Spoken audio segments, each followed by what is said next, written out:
friends, whoops. Hey friends, this is the Miss Wolfie from our Half Acre Homestead with no, I'm not ranting, kind of not ranting, with an update on how things are going with my transition between bank and credit union. And I'm telling you folks, okay, I up until recently, I had no idea that there was a difference between a bank and a credit union, other than the fact that credit unions were not as readily available, I thought, as readily available as banks were. But I'm going to tell you, the more and more questions I ask the credit union, the happier I am, okay? For instance, I called the bank this morning. Now, my bank's in a small town, and, 2,500 people or whatever the case may be. And, half the time, the tellers' kids went to school with my kid. So, I mean, shouldn't I be able to talk to somebody when I phone the bank? But I get changed over to a 1-800 thing where I got to put in my FiberFog, put in my bank card number, and then I got put on hold for 10 minutes. Then when I asked the question, I got a hold of somebody, and I asked the question about, withdrawing my RRSPs. Then I got sent to another department and put on hold again. So this is my issue, one of my issues with banks. Another one of my issues with banks is, I had $185. I was starting to save for RRSPs. I know it's pittance, but that's besides the point. I had $185 in RRSPs, and I phoned the bank. When I finally got through to the financial blah, blah, blah, after 10 minutes on hold, I told them, could I withdraw my RRSPs and have it put into my bank account? They said, yes, no problem.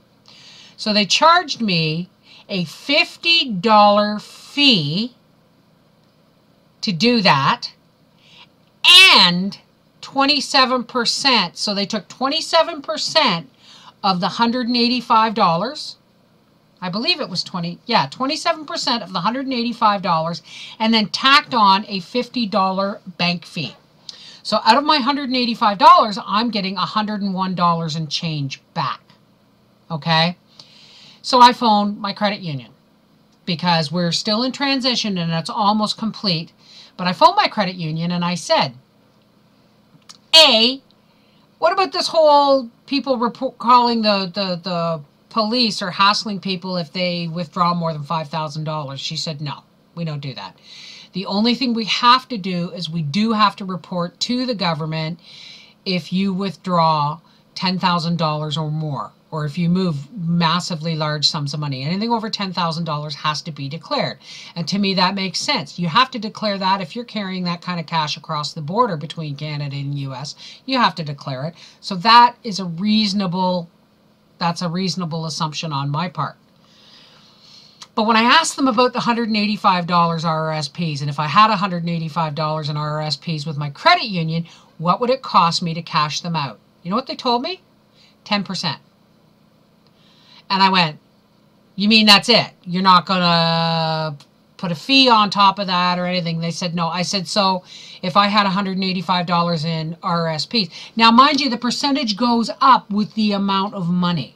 Like if that was $50,000, they'd probably take 40%, but that's government. That's not the credit union, okay?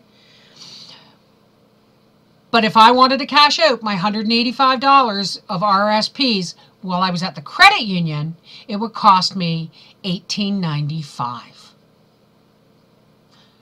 not $75. Oh no, it wasn't $75. It was $84 it cost me to cash out my $184 or $185 RRSPs. Okay?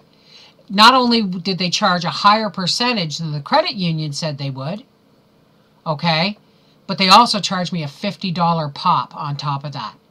So that's why, folks, I'm going to the credit union. Oh, and there's also the fact that I have multiple accounts. I have an American account. We have our regular joint account, and I can put a savings account and anything else I want on that, and it's all included in one fee, not a fee for every account. This is the Mrs. Wolfe from Our Half Acre Homestead saying, Canadian or American, it doesn't matter, folks. Pull your money out of the bank. Join a credit union. They are made up of members. They are not necessarily a corporation that is trying to profit from you. Okay? The only fees they take is what they need to be of service to you. All right? Remember, credit union, you are a member. You're not a client. Okay? Take care. Bye-bye.